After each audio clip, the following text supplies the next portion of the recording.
Let's see if this works yet.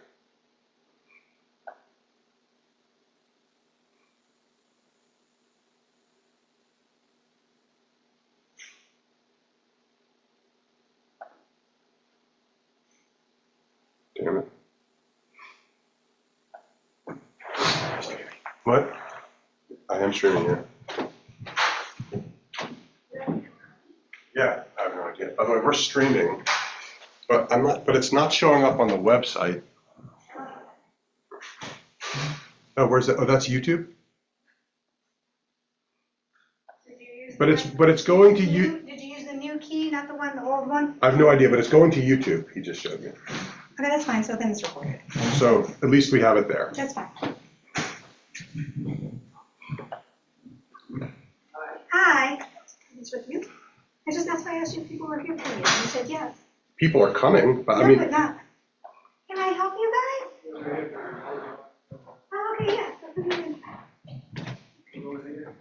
Hi, how do you do? How are you? Stan Scott. Of course, nice to see you. Nice to see you. I didn't know you were in the spot.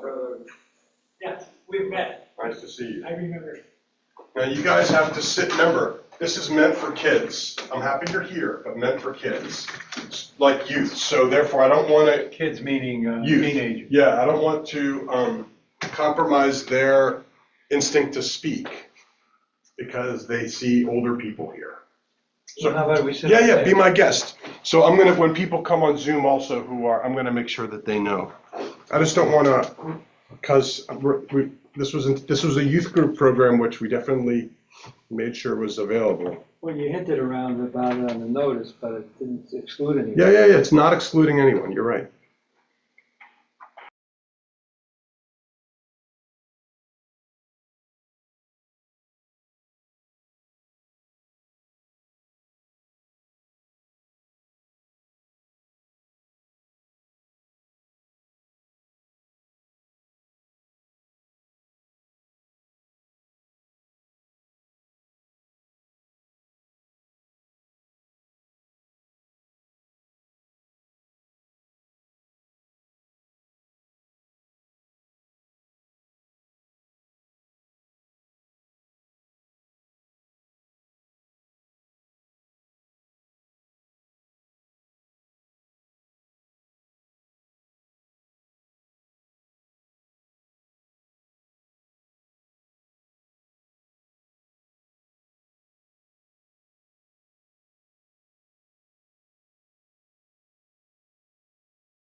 Hi, Lori. Hey, Rabbi, how are you? I'm good. I humbly request that you keep your screen off Okay, until towards the end, because if kids become more part of this, I don't want them to feel awkward yep, to speak, if that matters. And Freya, same goes for you. If you don't mind turning your screen off, I'll give you guys like when I start when I stop letting them, or when it's less about them and more about me talking, then I'll welcome you to turn your screen on. But I just don't want kids to feel uninspired or worried that they have people who are older watching them or listening to them. So with permission, you'll turn your screens off and then we'll take it from there. okay. That I doesn't think, mean not participate, it just means don't put your screen on, right? So they don't see adults staring at them. yeah, is mine That's, off? what's that? Is No, I mine see off now? you're on. I'm on still? Yeah. I did that. And is I that pressed the minus. Hold on. My guru is helping me. Yeah, just push that button that says stop video. Thanks. Mm-hmm. And Cindy and Freya, I'm asking you to do the same What? thing too. I don't know how it works on the iPad. Oh my gosh, he doesn't know how it works on the iPad. This is It's not. not me, it's my mom. Oh, just look for Hi. just look for the thing that says I'm looking. video. Touch the screen and it'll probably say it on the top right-hand corner. Okay, hold on. Oh, there we go. Yay, thank you. You're getting There pretty you go, techy. Lori. Good job. You did it. Thank you.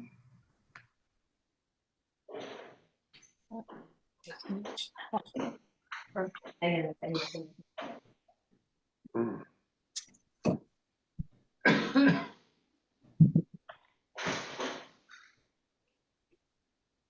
Rabbi Goldstein, did you see what I sent earlier?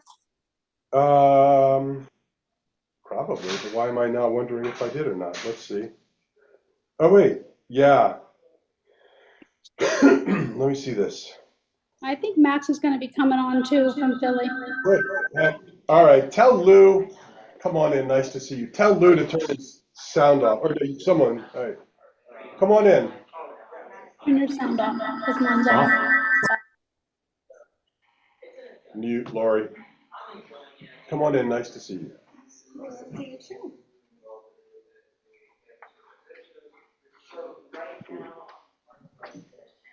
Hi, welcome. Arthur, good to see you. Hi.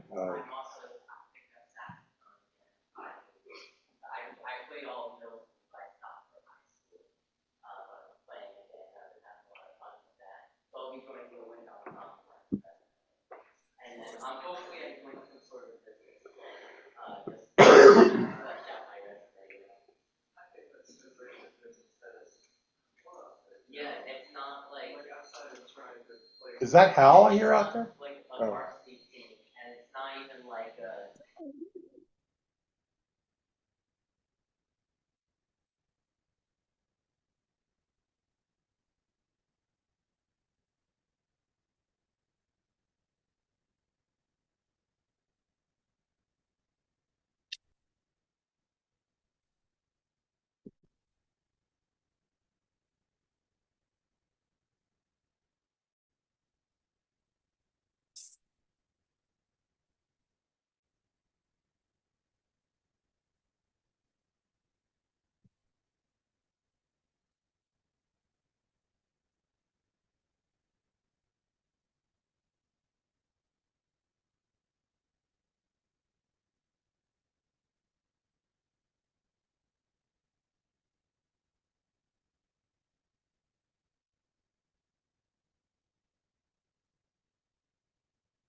No sound.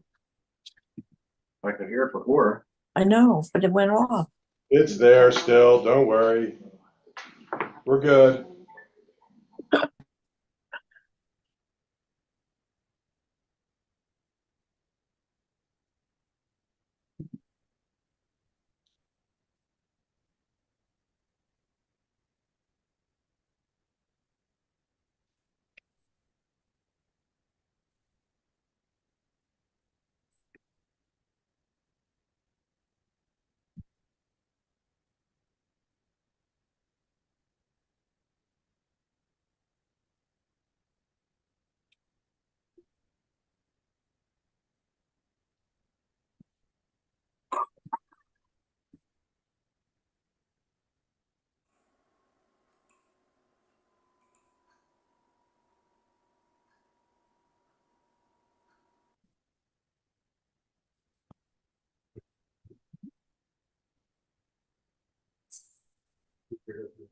Thing is broken.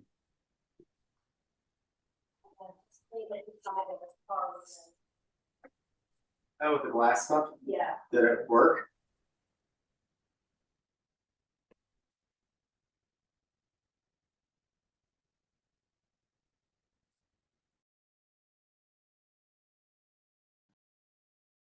Max, you're welcome to turn your video on if you want to, just because I have removed the videos from everybody else. You get, Max, yep, there you go. Ooh, look how cute he is. We're just having I'm trying to make it so it's just, because this was a youth group event. And so I'm trying to make this so that the youth group it's focused towards them, and what I don't want is like is a TV set full of faces who are older. Like, not youth group. Less youthful. Youth challenge. That's right. All right, so yeah, so if it's Jeff himself, which means, Jeff, sorry to do this to you, but I'm turning your video off. That's fine. I was going to do that myself. Anybody who has gray hair, you're out. With the exception of me. Anyone who's gray. No, right, Eli. Hey, welcome back. Thank you. When did you get home? 2 weeks and 1 day. Wow, you've been home for a while. F&M gets out. They're one of the first colleges to get out for the summer. Wow. So what's it like being back? Is it nice to be back, or do you miss school?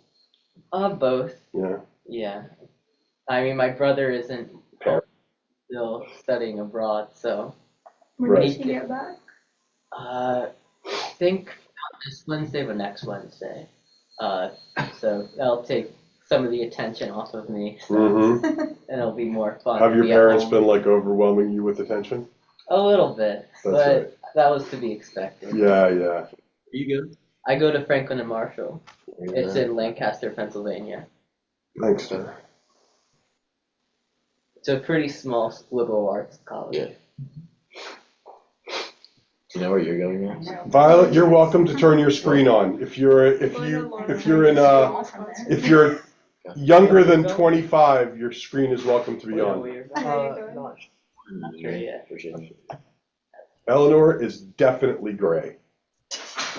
Eleanor does not get screen privileges. Oh, Lou, yeah, trust me, Lou, you got gray hair. I see that. Is the camera not on? Also, I don't want to change your name so it says Maya Glass. Liz, you're welcome to be on, assuming that Maya is there. I guess I'm not muted. You're not muted, and Liz, you can be on if Maya's there, but if Maya's not there, then you're a no screen. She's on, we're on our way to the temple. We're in the car. Hi, Rabbi. Hi, Sorry. Hi, Maya. It's right, it's all the people that want to listen in. Hey, who knew that when, John, your idea of having a little program for youth group was gonna turn into this? I didn't expect this type of Great. That's show. right. Thanks for It's a coming great out. idea. That's right, maybe see if they wanna do mini golf with us. Yeah, Yeah. field day coming up. Right. You guys wanna go bowling, mini golf, Escape room. Escape The world room. is ours. escape room? Right. You guys are all invited. That's right. All right, so I got 2 minutes after, so I think we can start, yeah? So so again, there's been a almost insidious, now, and thankfully with colleges kind of being out for the semester, you're seeing that the demonstrations on campus are, at least from what it appears to me, lessening. And it's not nearly the same event that it was, let's call it 3 or 4 weeks ago. But still, there are still some people who are demonstrating, and even if they're not, the damage is still widespread. And the purpose of this was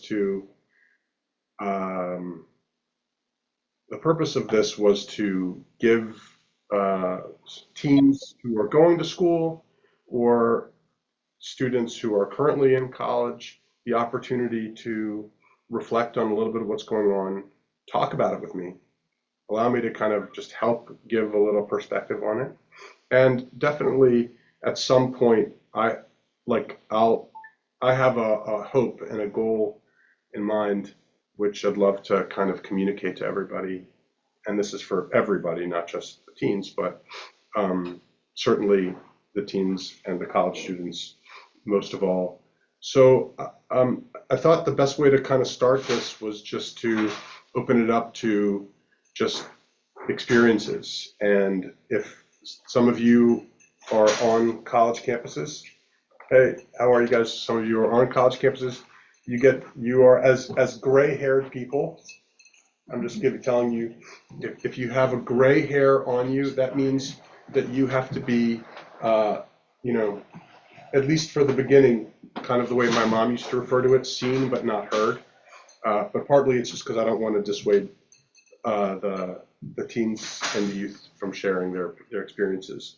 But if you've had experiences on college campuses and you want to share, or if you have feelings about what you've seen or read about and you want to share them, I would love to hear about it, and maybe we can kind of talk it through a little bit.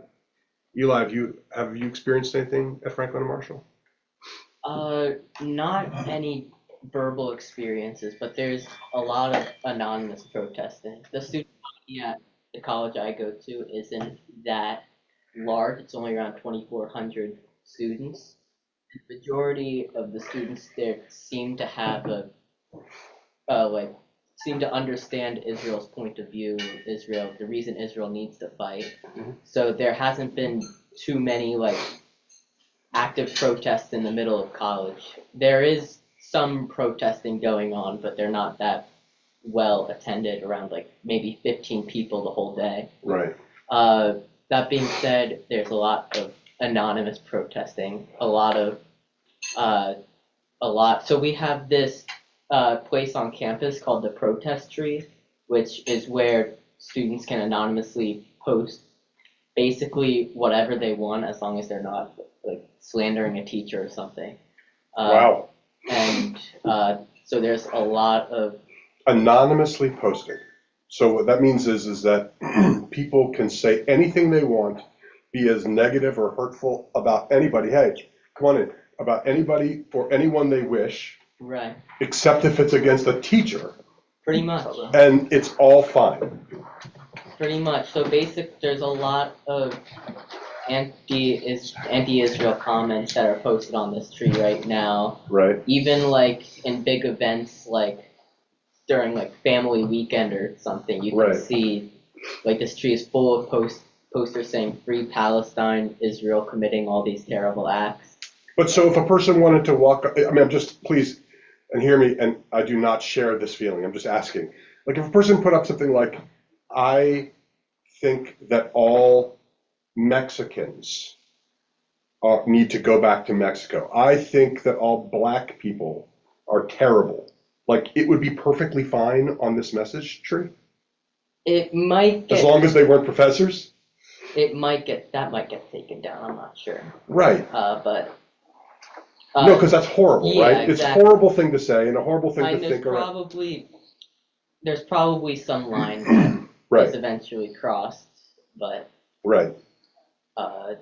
But this doesn't cross. But you know, but speaking out about Israel and about their behaviors doesn't cross the line. Oh no, I'm not blaming you, by the way. I understand. I'm just like struck by that, right? Yeah. Because that seems to be on many levels what this is all about, which is like it's like somehow, some way that that protesting Israel becomes a righteous act and not a form of racism or bigotry or hate speech, but rather it's kind of deemed as a righteous act. Mhm. And that seems to be, hey, Lori, sorry about this, but you need to take yourself off of the screen. I'm trying to keep it as, thank you. No, you didn't have to leave. All right, fine. I should communicate that better. Take yourself off the screen. You're right, that was poorly said. Oh my God. Lori Berman, would you do me a favor and call Lori up and tell her that I apologize and I didn't mean it that way? Thank you. Okay. Max, you too. If you can text Lori, I appreciate it. Yeah, but it's not what it's that seems to be one of the cruxes of this issue, which is that that attacking Israel for some reason doesn't feel like hate speech.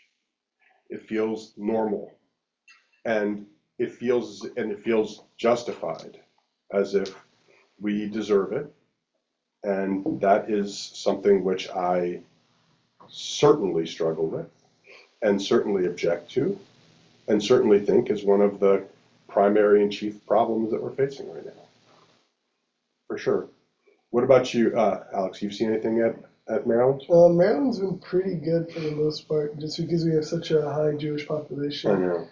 But there's still a lot of stuff. It's really concerning. For one, it's difficult to see people you know from outside of Jewish activities, whether it's class, like sports, just general gatherings, like see them attending these protests and anti-Israel, having anti-Israel sentiment. It's rough because, it's like, wow, I thought we were friends. I thought we were friends. Right. But for the most part, it hasn't been too bad.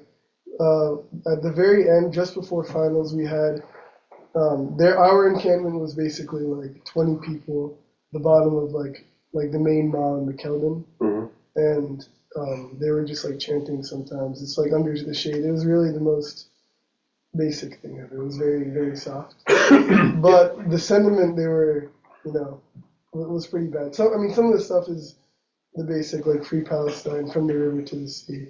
I think technically, since that's banned now, they say from the sea to the river. I don't know how that's Suddenly that makes it a whole lot better. Yeah, exactly. Like it's the same thing. And then, but one thing I saw them write on the sign, which I thought was like pretty ridiculous. It was, do you believe in decolonization as an abstract theory or as practice, or something like that? And it's like, right, that's basically justifying what happened on October 7th. Right.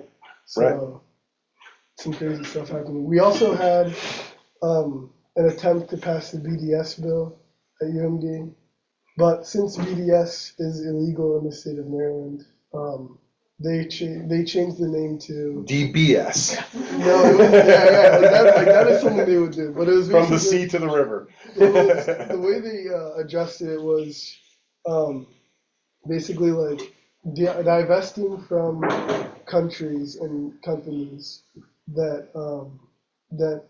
commit human rights violations.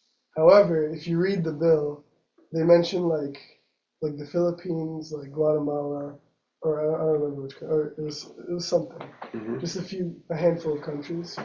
And then they mentioned that like in the second article. The rest, they mentioned Israel. It was like 7 times in Palestine. Reminds me of the United Nations. Exactly. In which it's, when they pass their various different security statements or measures, and they criticize, for 100 things that are brought up before the United Nations, 95 are about Israel, 5 are about every other North country. Korea, yeah, it's ridiculous. It But is, right. so Striking. our Hillel is pretty strong, so Yeah. we were able to fight it, and it took a lot of time. It was very, very tiring, and they're going to keep doing it every semester. So hopefully we can prevent it from happening. I remember, so this semester, basically it went to the Student Government Association, Mhm. and we had multiple meetings, basically where you would have students on either side give speeches, 2-minute speeches or 1-minute speeches, about what they believe. Mhm. A lot of the speeches on the other side were pretty ridiculous to me. Yeah. I mean, and obviously like it was a really big time commitment. I think I went to 4 meetings. The last one, Sammy and I were there. I think it was like 6 hours, 7 hours, just Mhm. like the whole process. Yeah. But finally we were able to beat it. And I spoke in one of the meetings, and they were not very respectful either. I mean, they were like scoffing at things I was saying. I spoke about the Iron Dome defense, about how my uncle's neighbor's house was directly hit by a rocket, and they were very disrespectful during that time. And the kind of viewpoint that they have, it seems, is how could you possibly be pro-Israel? How, like, they're so brainwashed. It's how could you have emotions for it? Like they don't understand that it's very personal for us, and we've all suffered a lot because of it. And Right. and you're just some random person that was born and raised in the U.S. and learned about it 2 weeks ago. Right. And you're chanting as if like You've been living it as for if your you've whole been life. living there your whole life, Right. as if you live in Gaza, and it's Right. I think it's ridiculous. But for the most part, we've been pretty good, but hopefully it stays that way. But still, I think if I can just kind of admittedly kind of mirror your words a little bit, but speak a little bit to what you're saying, is that it's striking just how painful it is to be a part of this, because you feel like if you're being, when you speak, if they're kind of jeering at you and not necessarily threatening you, but if you're feeling to some degree threatened a little bit, that it crosses the line from being purely a demonstration and enters into the realm of being threatening. Yeah. And that's why this is like become so a little bit, how do I put it, just more insidious or just more dangerous, because I'm sure you've seen the videos from various different campuses in which students are just trying to get to their classrooms, and they are being blocked, they are being yelled at, they are being harmed, they are, and I mean, you see the students I've seen videos of students like, sidestepping and running through bushes to kind of get away from these students and these protesters, and it what it appears to be is exiting the realm of just free speech and protest and entering into the realm of hate speech and threat. Yeah. And and we don't, and I think that excuse me, if it's a good thing that it wasn't happening yesterday, because you would not have wanted to be in the room with me. I think, we as Jews, we of course support the right of free speech. We of course support the right of people communicating if they are struggling with something in the world. But there's a huge difference between You know, there was a time in Skokie, Illinois, this was probably back in 1975 or something like that. So maybe a year or two before you guys were born, but thankfully to all of our gray-haired people here, not before you were born. But for those of you who remember Skokie, Illinois, the Klan marched in Skokie. And Skokie was a exceedingly Jewish area of Chicago. Exceedingly Jewish area of Chicago. And having the Klan just march through was about as provocative and hurtful of an act as we had seen in a long time. And what they deemed, I can't remember if it was the courts of Illinois or the federal courts, I can't remember, to be perfectly honest, but what they deemed was, excuse me, was that there is a difference between free speech and speech which is provocative that causes pain. And this appears to be speech which is provocative and causes pain.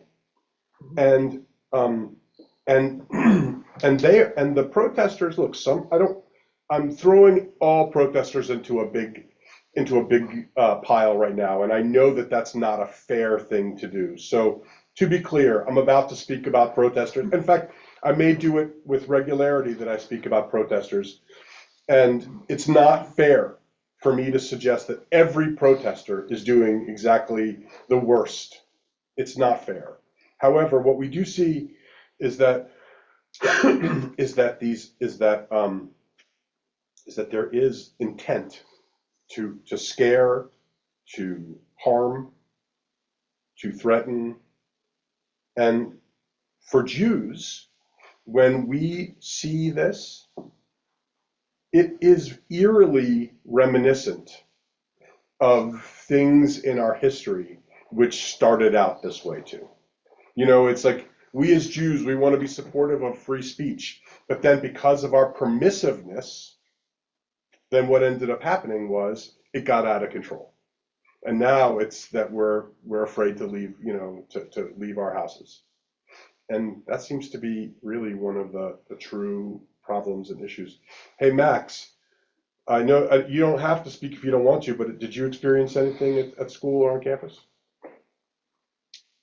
Yeah, I mean, it seems like I've had a experience in stark contrast to Eli. I'm the president of the Jewish fraternity here at Drexel, which is right across the street from Penn, for those who don't know. And for a few months, the local area of University City and Center City, Philadelphia, has been filled with protests. None have been too dangerous, thank God, more just a nuisance, quite frankly, but it is starting to be weird to see it firsthand and a little closer to home. Maybe my org is just desensitized to it all, but we're just beginning to scoff at it. I've been working closely with our school's police department and student life here on campus, and all's been very safe here by my campus, which has been nice. That said, just last night, an encampment was put up on our quad. I'm not sure how that will divulge, but Drexel Police has already been there. They have been really good and protective of our campus in protests in the past, and they've been just really helpful and accommodating. First name basis text messaging with the sergeant of our police department for several months now, and we'll be bringing water and food to them, to the officers during their 12-hour shifts. But all that being said, I do feel assured here on campus. That's good. I'm glad to hear that. You know, like I feel as if I mean, I'm probably I'm reflecting what I read about and not necessarily what I've seen, but it appears as if it's a more organized protest. In other words, you see these tents. I've been reading about how the tents are all like from campus to campus. Yeah. They're all the same tents, for example. And, you know, they've been shipped from, you know, that they are being purchased and shipped from specific groups hoping to foment this type of hostility and vitriol and hatred. And so did you feel as if it was organized that way, Max, or do you feel like not really? Yeah. So I have a few kind of ways to go about answering that. I mean, first and foremost, it's definitely organized. There's several social media pages and organizations that encourage, hopping around from campus to campus and protest to protest. And there definitely is some organized effort here. But what's been really interesting is my freshman year roommate, who I'll say now is assigned at random, was actually detained last week at the Penn encampment. I saw a photo of them being detained. Very interesting. But that all being said, I've been able to kind of understand like more on their side how it's being organized and how it's being funded and everything like that. So it's very neat to see genuinely just how it's such an organized effort. You know, when I hear Alex or Eli talk about, oh, it's a little pop-up thing or whatever. I mean, I'm seeing promotion days, sometimes weeks in advance for some of these rallies and encampments. It really is interesting. So I walked by the encampment this morning on my way to lunch, just to take a peek, and it's gated off. There's police officers there. Again, 14-hour shifts, but all safe. They don't know what they're doing. They don't know what they're talking about. That's it. Right. Yeah. I was just in New Orleans last week and saw how Tulane has been handling it.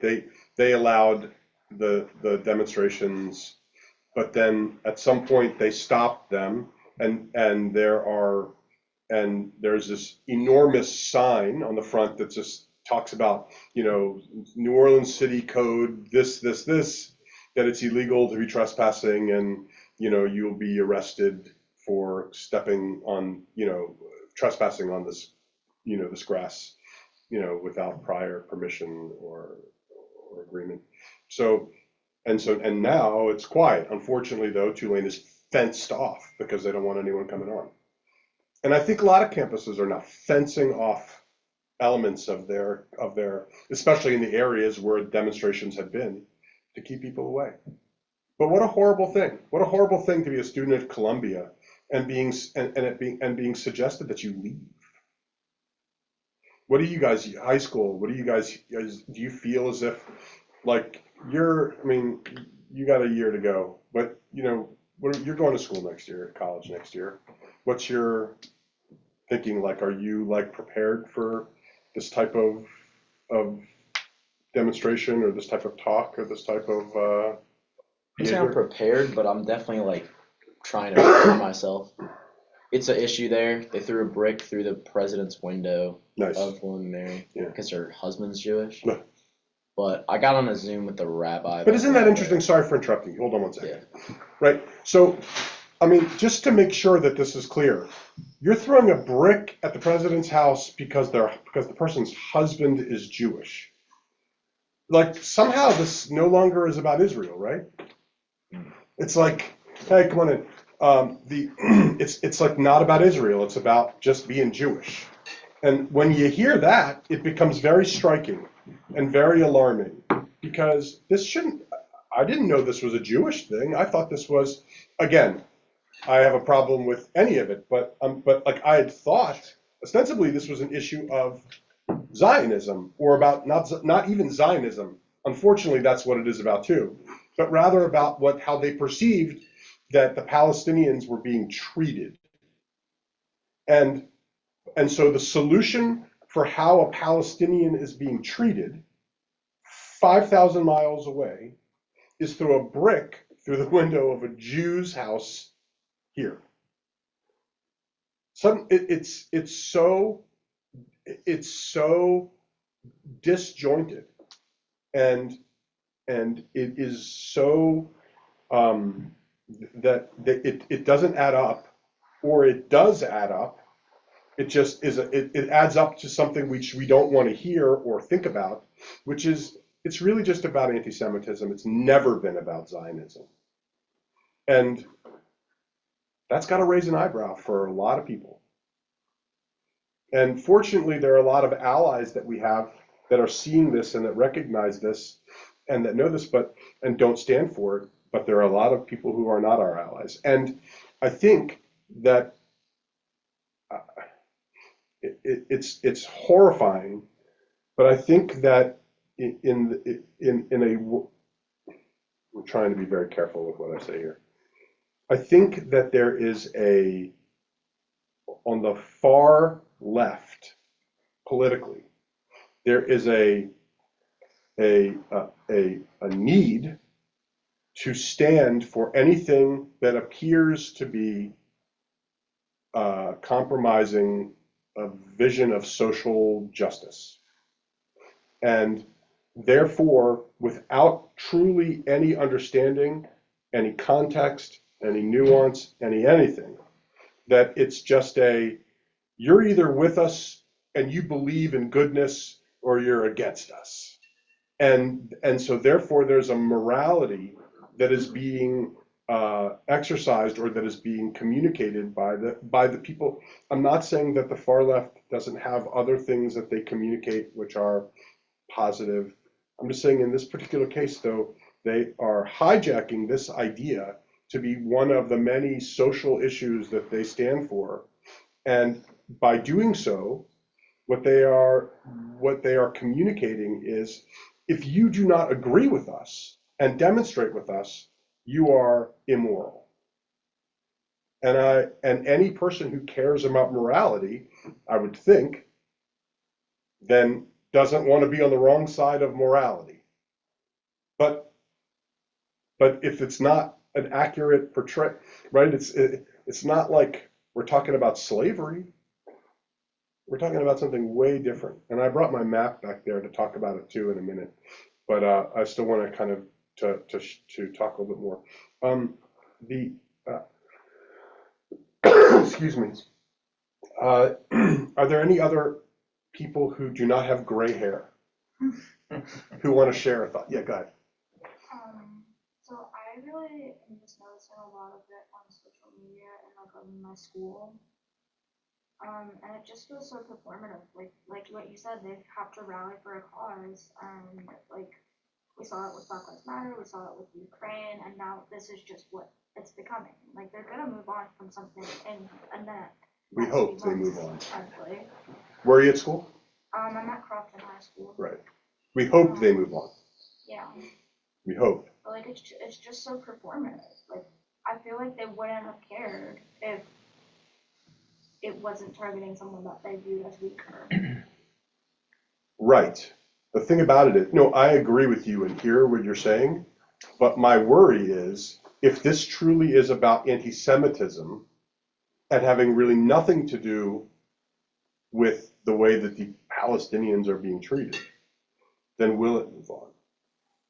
I know, I don't know. I'm torn by it. Well, thing is, I'll give you an example. So at Maryland, every year at the bottom of McKeldin, the Hillel hosts Israel Fest. So we have like Israeli food, we have Israeli games, we have like a dunk tank, we have like all this fun stuff. And then every year, same tradition is SJP, which is Students for Justice in Palestine, have a boycott Israel Fest, which is on the opposite side of the mall. Now normally that's like 5 people maybe, like 10. And they have like a little cardboard thing, and it's like, hey, look at us, we're doing this. This year they had maybe like 100, like 200 people. And Right. It was way larger. And they were chanting from the other end of the mall, and we could hear them from the bottom of the mall. They were all chanting. So this is like, it's not new. They have it every year, but it's like, it's growing and growing and growing. And it's like now that Israel's war against Hamas is like an excuse to like voice that more. Right. So, I mean, I don't know. I'm not very optimistic. Yeah, I worry. And again, I'm more than that worry about, because what you're saying is it's consistent about the Palestinian thing, but I would say that yes, it is, and also it is about anti-Semitism, and that's something which is part of history as long and far back as we can see. And we thought, maybe naively, when we were maybe 20 years ago, 15 years ago, that we were living in the greatest country in the world, one that had completely gotten past all of these tropes of anti-Semitism, and that we were able to move forward knowing that everything was, we have jobs, we do this, Jews and people who aren't Jewish, we are all the same. We're just Americans. And that may be the case for some, but we're finding out that it may not be the case for a lot. And that's a troubling thing, no doubt. I mean, for example, we had chalking that said Intifada. What's that? Like, they wrote Intifada. Yeah. Like, is it okay to write 9/11 like in chalk? Is it okay to write like other atrocities in chalk? Right. No, it's not. Is it okay to chant? They say from the river to the sea in English, but in Arabic it's from the river to the sea. Palestine is Arab, not Palestine. Right. So it's meant to be. It's not about from the river to the sea is eliminate the Jews from this land which is ours. And this land will once again be ours from the river to the sea. And because there's this famous thing about, people don't even know what river and what sea they're talking about. Just to tell you, Jordan River, Mediterranean Sea. That's what they're talking about. So now at least you know when people say, you don't even know what river and what sea, and half the people don't know which one they're talking about. You do. Jordan River, Mediterranean Sea. And also, that's a quote from the Hamas manifesto. You can't possibly say that's not pro-Hamas statement. Right. But they view that as okay. Like that's what you don't. I think it's because a lot of people don't know it's from the manifesto. No, but it's not only that. It's like they think what Hamas is doing is okay. Is justified. Right. Freedom fighters. Yeah, that's true. One person's terrorist is another person's freedom fighter. Exactly. So gray hairs, and those who have done a good job of keeping their hair color in the way that they want to, so you can't see the gray. I'm just being playful. I'm doing this just to kind of take that. And by the way, thank you to all of my gray hairs here. I think it's hilarious I'm referring to them. See, I just cut my hair so short so you can't even see the gray hair. Yeah. Right. You're incognito. No, thank you for keeping quiet, because I really wanted to. The intention of this was to be for our younger people, and I was afraid that it was going to get hijacked by our grays. But if someone wants to have a thought, what I was going to do, by the way, in a minute, was I was just going to share a couple of. Let me say it this way. If there's one thing that would be absolutely horrifying to me, or no, let me say it differently. If there's one thing that has been absolutely horrifying to me, it is that when I hear about people from Temple Beth Shalom who are now in college, and they have joined in with the voices demonstrating, it breaks my heart. And the reason why it breaks my heart for a lot of reasons, but most importantly, because I think it's a huge failure of mine. And this is coming from a person who, by the way, talks about Israel nonstop, to the point where I'm criticized by people. They're like, oh my God, you're gonna talk about Israel again? And I'm like, yeah. And so, but if all those times, if I have not gotten across a point, then it is so deeply disturbing to me. And so what I just did want to do is I'm trying to make sure that no one is in a place of ambiguity or ambivalence having to do with this. And I just want to make sure that you know some of the most relevant facts about this, because look, for a Jew not to care about the suffering of another human being is wrong. We should care about everyone's suffering, and we should do our best to curtail any suffering that happens on this planet, and even what's happening for people who are fighting against us. But if there are innocent people who are suffering, then it makes me so sad to see that. And there are elements that would I don't want to say that Israel is not 100% right in this, but at the same time, I do think that we are quite justified in what we're doing, but that doesn't make us 100% right. We have done wrong things over the years, and we currently have a government in Israel. That doesn't mean that this means that is Israel. It just means the current government of Israel does things which I'm not proud of and I struggle with.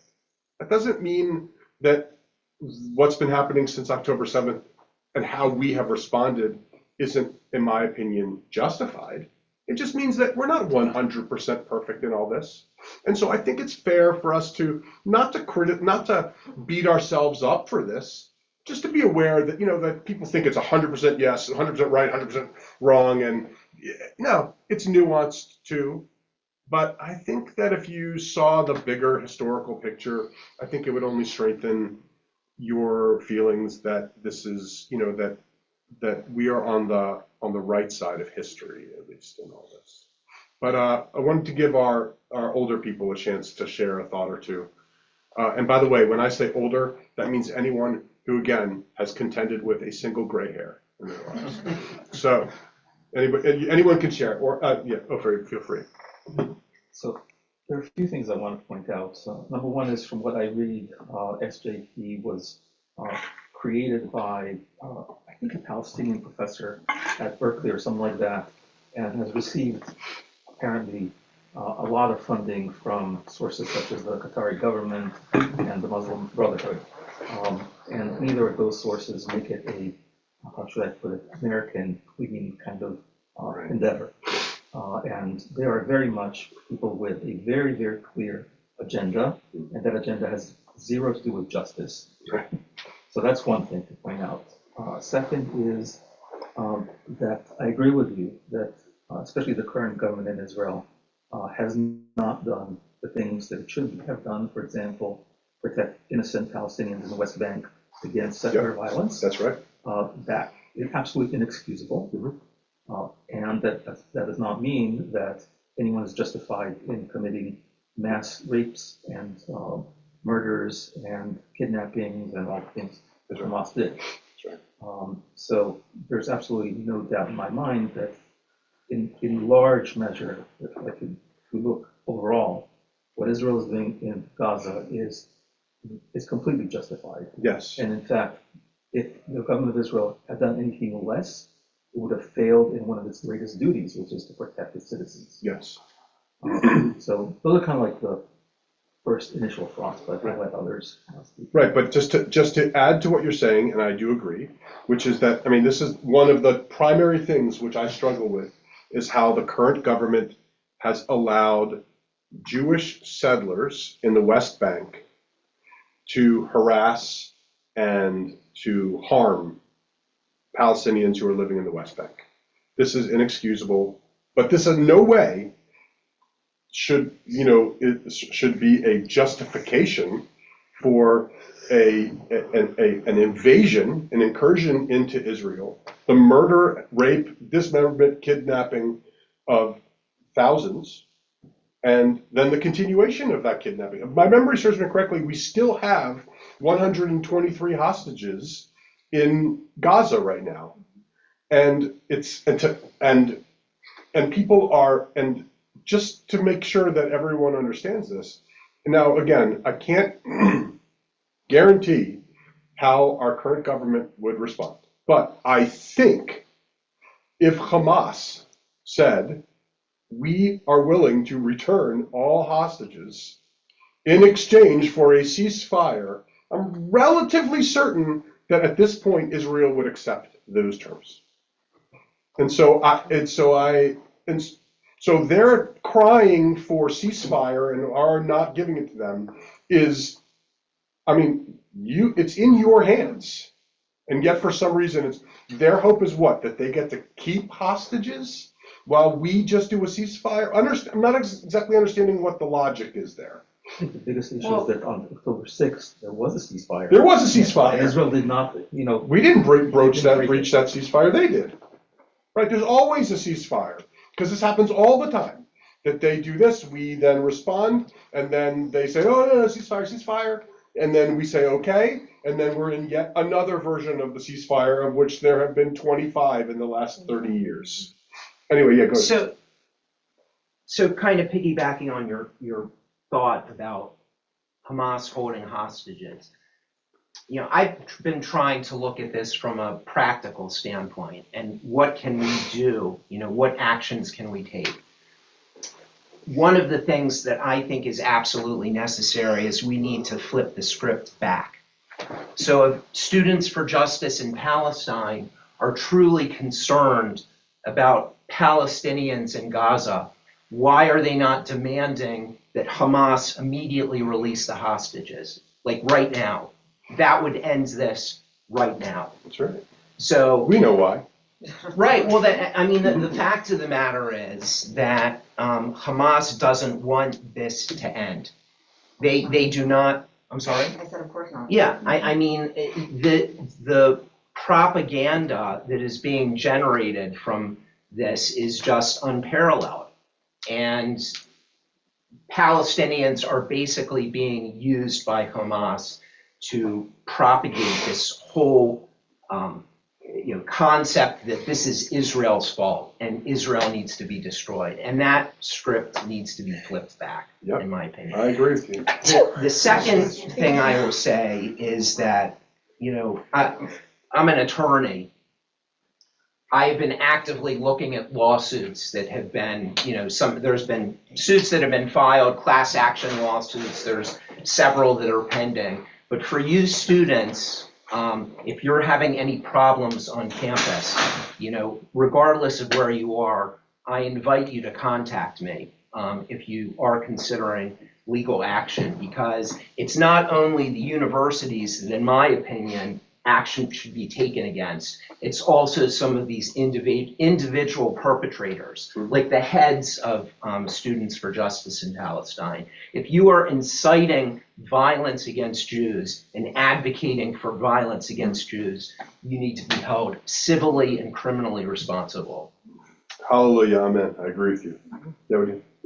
Something I want to piggyback off of what you said is like, everybody believes that Israel is 100% wrong when it's just parts of their government that are wrong. Mm-hmm. And like, to think that if that was any other country, like, what would the US's response be if parts of their government were framed to be like, oh, the entirety of the US is bad because parts of their government are bad? Look, it happened. Look, I don't mean to get political here, but there are some who believe that when Donald Trump was elected president, that my God, look at how America has changed. Yeah. And did that mean America was all bad? There were half the country who objects to it, but yet at the same time, it was painted as the whole country, America, is now. But we knew that wasn't the case. Yeah, we knew that we weren't changed. We just know that the leadership had changed. And it could change again with an election, as can happen in Israel, and will. Well, that's actually. But thank you for bringing that up. Well, that's kind of one of the points that I want to piggyback. And then we'll let Bob speak next. I see your hand up. What you see predominantly on many of these campuses and in many of the arguments being held, and I'm seeing it as a adjunct instructor, not a student. Well, I guess technically a student. Is that by and large, we repeatedly see people operating under the assumptions from the place where they are, where they're not unreasonable to question a government and their decisions based off of how they treat other people. But the question becomes, how often are they really raising this kind of attention with any other government? How often are they actually questioning the legitimacy of any other government? And I think particularly when it comes in the United States, you have this privilege of secularity that I think plays a big role in how people assume that everything is moved past. Even though we also live in a country that has very strong Christian foundations that tend to influence how we conduct holidays, what we observe, and so on and so forth. My point is this. For those of you that are going on to campuses, you will need to follow your own conscience as best as possible. And so that might be being on various positions as it relates to this issue. Just make sure you're doing it around people you trust that are actually doing it in good faith and are not just going off of silly assumptions where they haven't really thought through how they're applying this to one nation or one people versus how they treat every other nation people.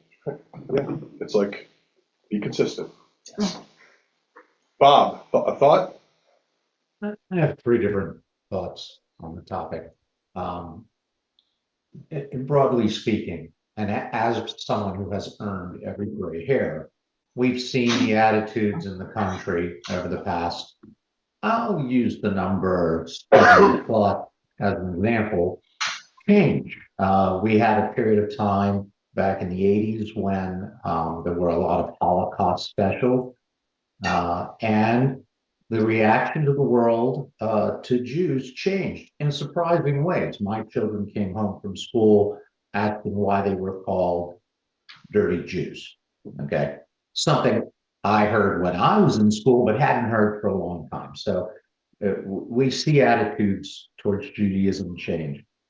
We can look at the country and talk about how the country has changed. The nature of politics has dramatically changed.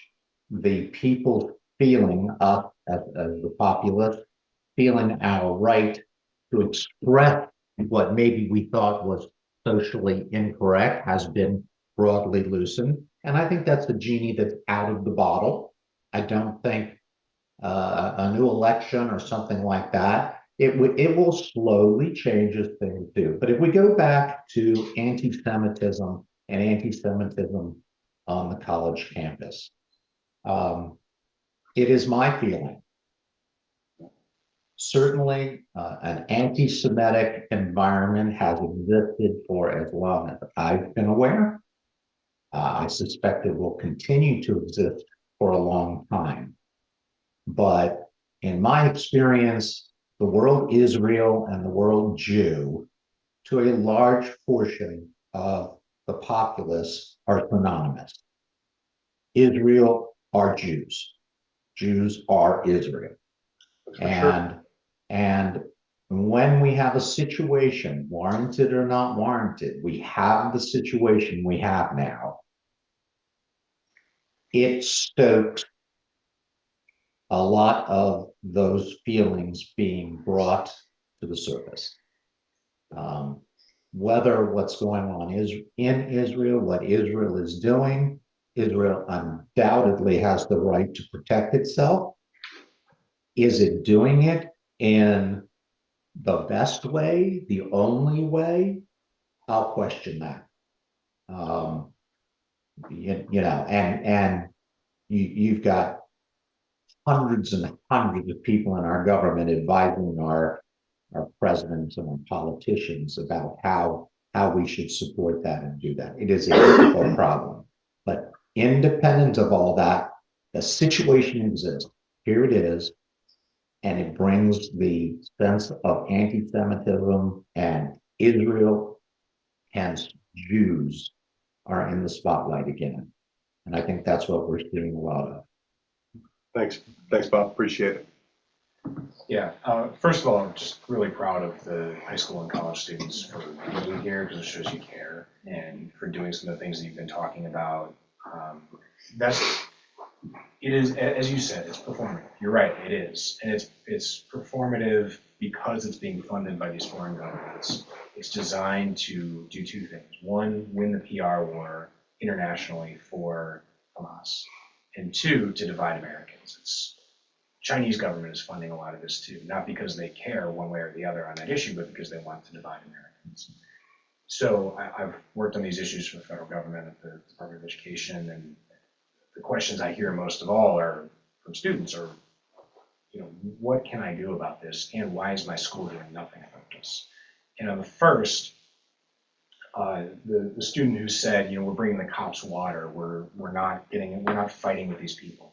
Your job is not to convince the frankly useful idiots who are being brought into this. And what they really want are Jews to be brought in. Any Jew they can hold up and say, look, even the Jews, we separated them from their Jewishness, from their Zionism. That's why they're saying, oh no, we're not saying kill all Jews, we're just saying kill all Zionists. Right. And if you're a Jew and you're not a Zionist, then fine, you can come with us and be the good guys. That's what they're trying to do. And so don't do that. Don't let your friends do that. And rise above it and be obviously the good guys to anybody who's watching. Because you're not trying to convince the 200 people who went to Anti-Israel Day. You're trying to convince the 20,000 students who go to the University of Maryland. Be the good guys. In terms of why is your school not doing anything about this? As you said, I mean, if this same speech were directed at any other group other than Jews, the school would be, Right. they'd have the National Guard there. Right. I mean, in 10 seconds. And part of it is because the schools also are getting tens of millions of dollars from China, from Qatar, from all these other countries. Another reason is because of the ideology that is taking over that puts everybody into groups based on what you look like and who you worship. And unfortunately, according to this ideology, Jews are the bad people. They're the ones who have privilege. And so nothing you do or say is going to change their minds on that. So what we can do is ensure that everybody has the rights, that people are judged by the content of their character, not based on who they are and what they look like. And just reject that ideology rather than trying to convince them to put Jews on the good team. And so it's unfortunate, it's sad, as you said. These schools are in a precarious position because they are violating or allowing the civil rights of their students to be violated. Ask your presidents about that. If your president in 2020 was putting out public statements about Black Lives Matter and things that had nothing to do with their campus, ask them why they're not speaking out now. So those are some things you can do. Rise above, stay out of it. Don't try to convince the people in the encampments, and be proud to be Jewish and proud to stand up for everybody's right to free speech and protest, but also the right of Israel to defend itself. Yeah. Well said. Thank you. Thank you. Yeah. So sort of in that vein, I'm having such a struggle, as you know, with letting Maya have a seat at this disgusting anti-Semitic hole of a table that she's about to enter into, or not. I mean, I don't know why we're sending her into this snake pit. Her school, the school is over, the semester is over. The faculty are occupying the building. And it's insanity. They have a 7-story building on 5th Avenue, signs hanging from the building, posters of the Jewish board members calling for intifada, and a big sign that says end the occupation, which is like so crazy. They're occupying the building saying end the occupation. So do you... All Jews should be killed and because of their genocidal tendencies. Right, and they have, the school has a partnership with the school in Israel, and they want all of the Israeli students kicked out. And so why do you send a Jewish child into that environment and happily pay, a lot of money to do it? Right. I'm still waiting for someone to tell me why. I'm still waiting for you to tell me what to do. Well, as I joke, and it's not funny, but it's true. I'm like, you want to know where you should send your kids? Texas Tech University, Ole Miss, great places to send your kids to college these days. Your kids will be perfectly safe. And Maya wants to go, and all power to her. Because of this, I've been given a great opportunity to work with an Israeli group. So hopefully, yeah, I've just applied for a job like giving Israel a voice. And so because of all of these things that's happening at my school, there's not like Hillel is trying to do what they can. Everyone's trying to do what they can, but I think there's as many organizations as you can bring into it to try to stop this. I mean, why would I give up that opportunity to try and make more change? So let me just dispel a few myths for anyone who, just to make sure there's this myth that Israel is a bunch of white people who are, who are oppressing dark-skinned people, right? So number one, there are a fair amount of Black Jews who live in Israel, A, and B, half the country has some sort of Middle Eastern, or actually I don't know if the numbers are correct. I think it's more than half. Over half. There you go. It's like 2/3. Over half of Israelis are Middle Eastern Sephardic, but so they are not they don't look like me. They look more like you. and further. I get that all the time. All of my friends at school don't believe that I'm white. Right. No, but it's not that white or not. What I'm saying is it's just of the darker Mediterranean. My point is like this myth of like the white people oppressing the dark skinned people. If you went to Israel, you would see that 2/3, I said half, 2/3 are dark skinned. Number one. Number two, there's this myth that we are just colonizers. I will admit to the fact that the Bible is not a historical record.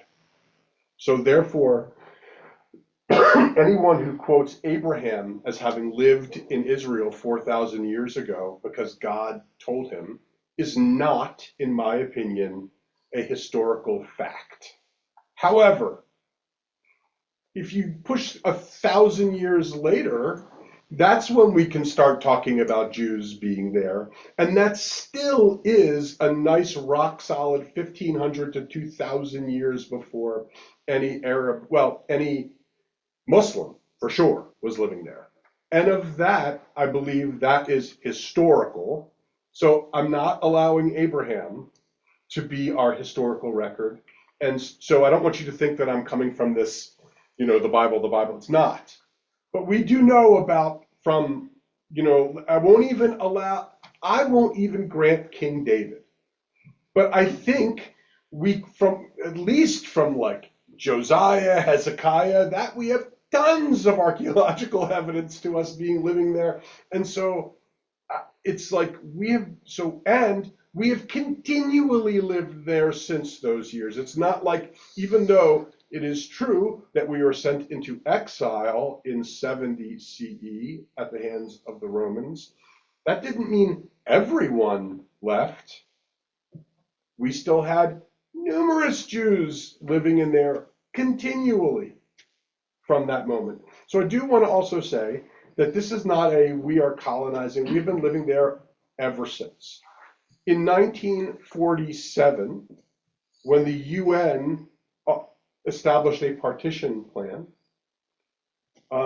in which, by the way, it did not look like the Israel that we know now, but a far more compromised Israel, in which, it didn't. Still, it doesn't matter because we were happy with anything we could get, and we accepted the terms of the UN partition plan.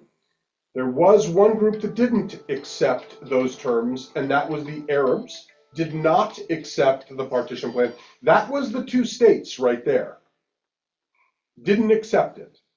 What they did choose to do, and by the way, please correct me if you know something different than I do.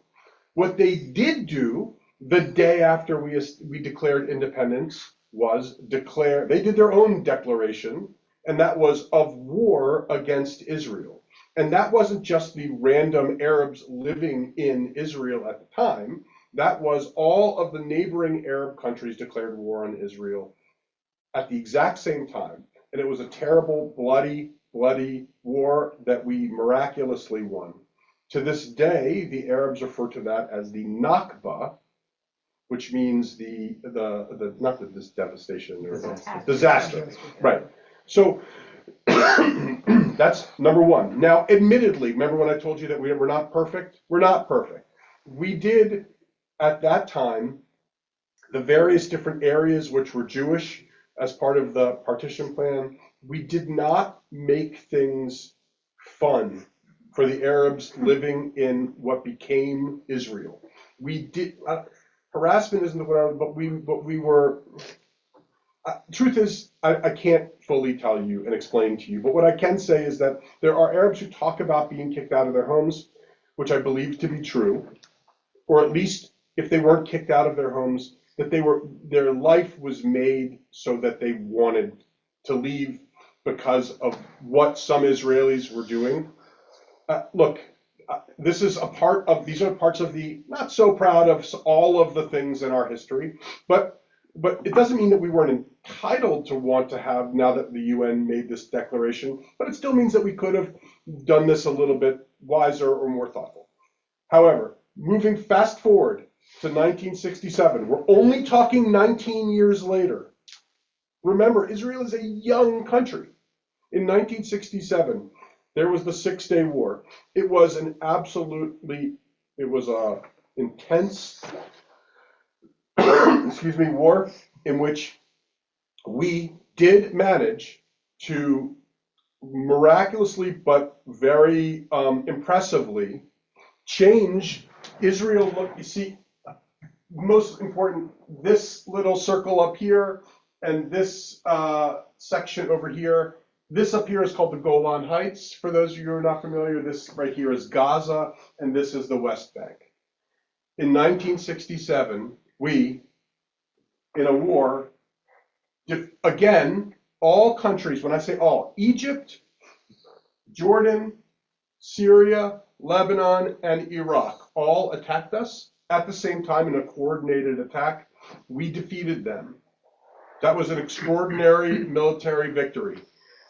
And not only did we defeat them, but we took this land right here, this land right here, that land right here, and all of the Sinai Peninsula. Good for us. So let me just say, with respect to the Sinai Peninsula, that was given back to Egypt in an agreement with Egypt for peace. And so just to start, you should see that that is Israel's value. We'll give back land. We're willing to give land for the sake of peace. And the reason why I say that is because now that happened in 1977. However, in 1967, back to the Six-Day War, after taking all of this new land, Israel did, but at the time, this was Jordan.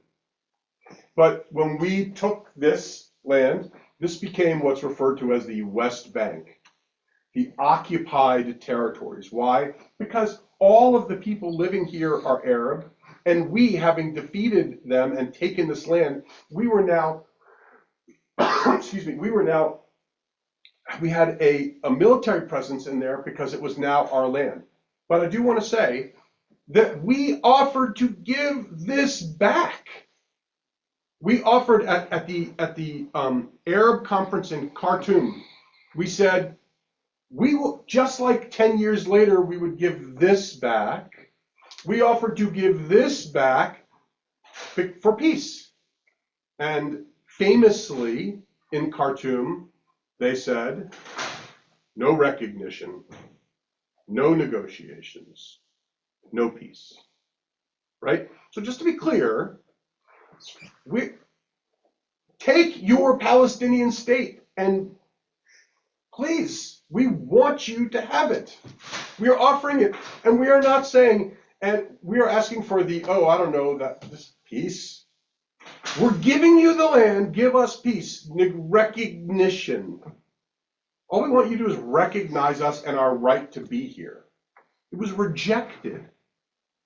And over the years, and I want to say that while I do believe that it is heavily weighed towards the side of the Palestinians, but not entirely the Palestinians. But over the years, every single time there was a potential peace agreement, that it was usually, but not always, thwarted by the Palestinians. Why? Because, as we have talked about here on a number of occasions in the last hour, their goal is not peace. And their goal is not two states. Their goal is one state, and it's theirs and not ours. And this is not, and again, when I said sometimes because we do have bad actors ourselves in Israel. There was famously one of the worst days, in my opinion, in Israeli history. Certainly doesn't compare to October 7th. But there was a guy by the name of, shares my last name, but no relation at all. His name was Baruch Goldstein. Baruch, obviously, meaning blessing. He was hardly a blessing. He went into Hebron, into the cave, into Machpelah, which is where the patriarchs are buried, but which is now a mosque. And he shot all of the worshipers, and there was a bloodbath. Murdered all these people worshiping. It's a horrifying story, and he set back so much, really. Again, so I'm not saying we're perfect, and we are not perfect. I can list various different things, but in that scale, right? The number of times in which I feel as if Israel has done it right and the Palestinians, or certainly Hamas, has done it wrong, far outweighs the number of times that I think Israel has done it wrong. But I don't want you to think that Israel is perfect. We aren't. And this most recent government is really not helping. It's not helping. But that doesn't mean, as Ophir said, and I totally agree with you, no matter who was the leadership of Israel, had they done it any other way than the way they're doing it now, I would say that they have grossly mishandled it. That I think that they would have done a disservice to the Jewish people and to Israelis. They have an obligation to protect us and to make things right. We are still wounded by what's happening. And so even if people, and so look, there have been times recently in which I have said, I think we should stop focusing on Rafah and stop focusing on Gaza and focus just on hostages. I have said that recently. And the reason why is just because I think that that would be better for the Israeli and the Jewish psyche. I think that that is in our best interest. But do I think that an incursion into Rafah is wrong? No, I don't. I think that that is still that the number of tunnels and breach points that are coming out of Rafah are dramatic. And if we truly want to, and again, by the way, there's this whole idea of defeating and eradicating Hamas. I don't even know what that means. That is it's a pipe dream, because Hamas is as much of an idea as it is a group.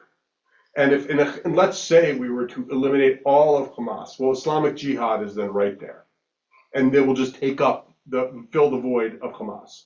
And so I'm not so sure that this goal of eradication is reasonable or realistic, and even a great goal. I think get our hostages back, but still, that doesn't mean that I think that by going into Rafah that we are doing something which is immoral.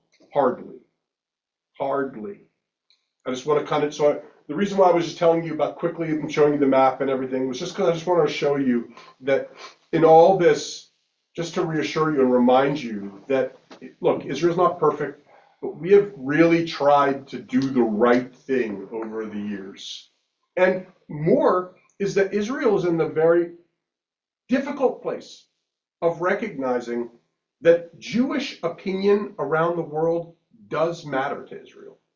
Contrary to what you might think, people say, oh, Israel is its own place and they don't care what we say. They do, because Israel was established by the Jewish Zionist Congress, which means that Jews of the diaspora said this is an endeavor which we care about.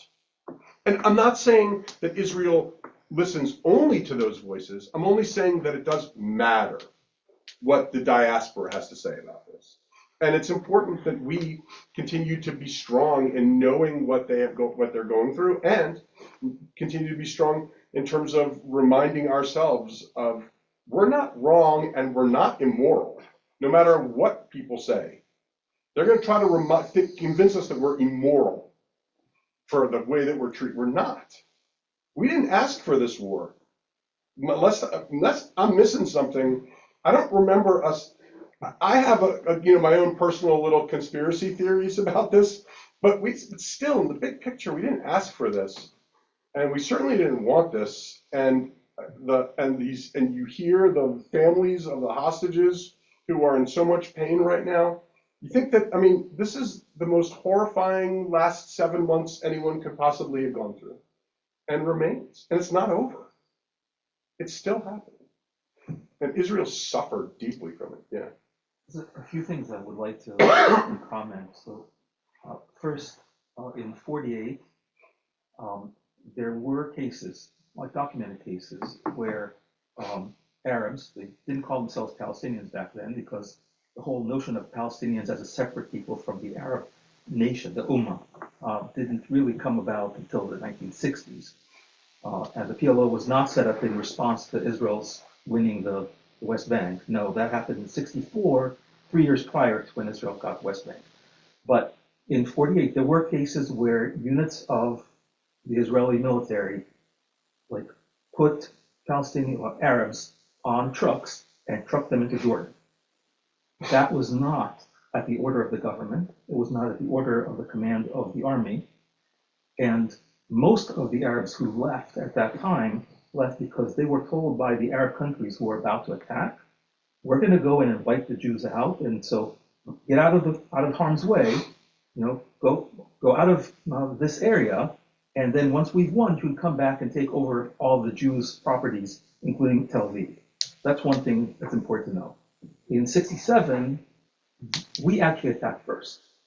Yes, but that's not, yes. It was in response to an aggressive attack by Egypt on the southern border. Essentially, they didn't attack, but they embargoed, like they blockaded Israel from the south. And so that was a cause of the war, and Israel started and in 6 days basically wiped out 3 armies on the Arab side.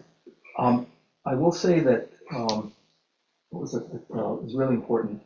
If you can't have a coordinated attack by all the Arab countries around, and then a coordinated attack, and then us attack literally one of those of those on our border, and then say, but it wasn't going to happen anyway because of all the other countries that were I'm part not of it. saying it's not justified, just didn't. We may have pulled the trigger first, yes. Right.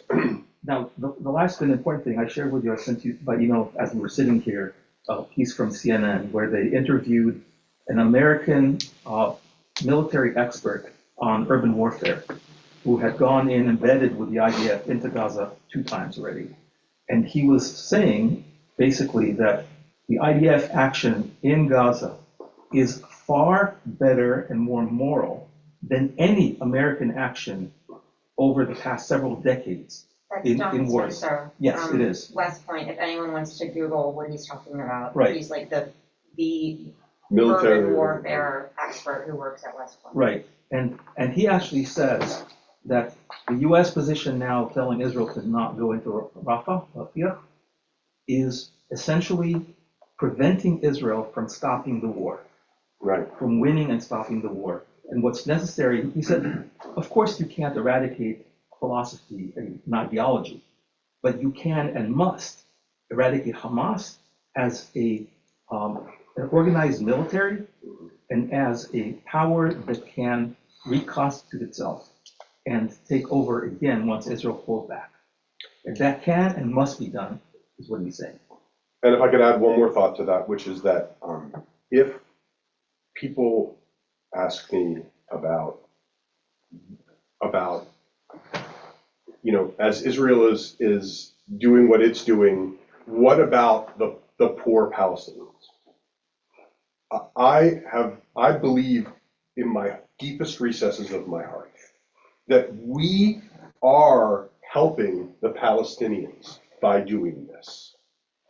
If the we know, look, Israel is a modern day miracle about what it's created and what it's produced with a sliver of land amongst all these enemies, and it's remarkable. And I believe that Israel cares about helping that we have shown this care in the past, and we will continue to show this care about help, maybe with the exception of this current government. But I do believe it's not unthinkable in the future that we would care about helping to reconstruct and constitute the West Bank and see it kind of. They have a stock market on the West Bank, for crying out loud. That by eliminating this group, which is radical and terrorist, it allows the reasonable people of the reasonable Arab community to continue to operate as reasonable human beings. Ofer's from Israel, Alex has and Jeff have deep connections to Israel as well. I can tell you that they can share, and I know stories of this too. People in Israel talk about over the years that their neighbors who were Arabs, everyone got along, you're coming over to my house for this party, I'm going to your, that this shouldn't be a problem. This doesn't have to be a problem.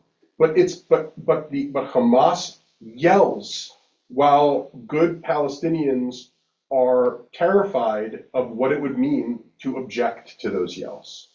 And but so much history comes down on the side of we have every reason to think we can get along just fine together, with the exception of some very bad actors over there.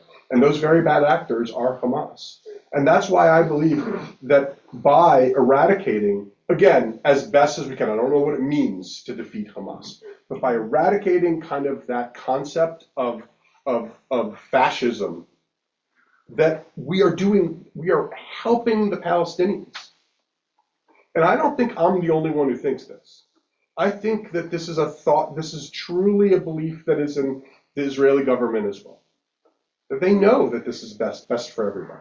Well, it just shows, I mean, if there's any doubt about which side of this conflict is the morally just one, Jews are the ones who are saying, after thousands were killed, all sorts of other horrific things happened, we're the ones saying, wow, but how can we respond in a more moral way? Yeah. And are conflicted and want to make sure that we're safe, but also we're not doing more damage than is needed. That's not. You don't hear that. That's not the side of genocide or anything like that. Israel is an unquestioned military. Is the superior military in that region. They can do whatever they wanted. The only reason there's not a genocide against the Jews is because they physically cannot. They did their best on October 7th. Right. They would have done 1,000 times more than that if they could have. And to bring it back to these campus protesters, of course they're ignorant to that. And they're screaming about genocide in support of people who actually would commit genocide if they could. Right. But also, any of those campus protesters, simply because they're American, or if they were Christian, or if they're atheist, or if they're anything but Muslim or LGBT, they were to just walk the streets of the Palestinian territories. They would be arrested immediately.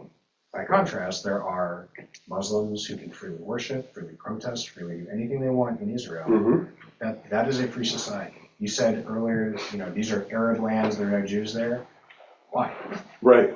Because all of the Jews were either killed or pushed out, which you open up your dictionary and go to G, genocide, that is the definition of genocide. Or ethnic cleansing. That's right. In Tel Aviv University, they had a protest recently. Neva showed videos. It's just like, and that was allowed. They fenced it in. They had police there, and it was a peaceful protest. Obviously, I don't agree with it. And you're citizens of Israel living in Israel, protesting your country that gives you all these rights.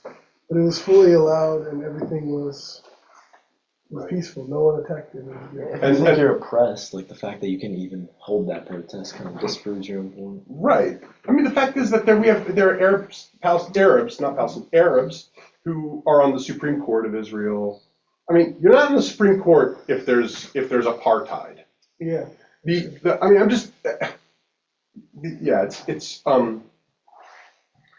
Anyway, I just want to kind of say where Israel's not perfect, and I hope that I'm continually saying it because I don't want to come off being this person who is, we're 100%, arms crossed. I'm not open to listening or talking or being reasonable. And also, for that matter, if there are things that we need to work on, if there are things that we really, are legitimately crossing a line, then we should know about it and we should do something about it. Certainly don't feel like there are no lines for that, but we still maintain lines, and we should. And so therefore, I hope that all Jews are willing, and all pro-Israelis are willing to just be open to the fact that, look, we're not doing this perfectly, and we should, and some things we should be held accountable for, and other things we should just bemoan as this was a terrible thing, but it happened. Now, but at the same time, as I said before, I do believe that in that balance and that scale, our mistakes and our misactions don't even come close to what I believe to be from the other side. And I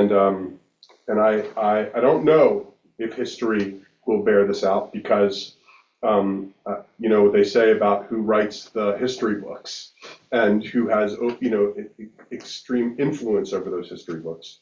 But at the same time, I know that at least as it is right now, I feel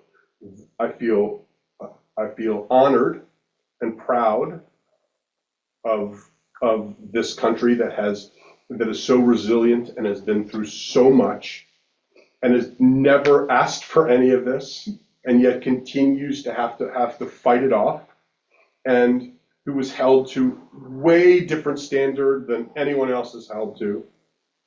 I mean, and I'm proud of Israel.